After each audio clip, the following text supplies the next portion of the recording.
যদি কপালে থাকে কোনো কিছু না, তাহলে কোথা থেকে সেটা কপালে জুটে যাবে সেটা কেউ জানে না।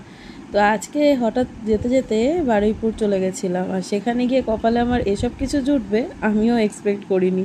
দেখো আমি এখন বিশালাক্ষী মন্দিরে বসে বসে ওখানকার প্রসাদ খাচ্ছি, এবারে আমি এখান থেকে গিয়ে ওখানে প্রসাদ খাবো এটাও ইম্পসিবল ব্যাপার। ওখানে আমায় দেওয়া হয়েছে পোলাও, পনিরের তরকারি, এঁচড়ের তরকারি, আর হচ্ছে পায়েস, আর হলো কী জানি চাটনি। তো মানে আজকে সারাদিন যেহেতু খাওয়া হবে না, সেই জন্য বাড়িতে মাও খুব চিন্তিত ছিল যে আমি এতক্ষণ রাস্তায় থাকবো, কি করব না করব।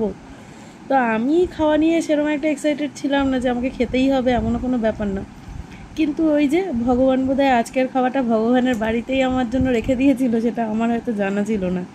মনে মনে হাসিও পাচ্ছে, আবার দুঃখও হচ্ছে যে আমরা হয়তো সময় মতন ভগবানকে ডাকি না, কিন্তু আমাদের মনের কষ্টগুলো কোনো না কোনো এক সময় গিয়ে ভগবান নিজের থেকে শুনে নেয়। তো সারাদিন আমার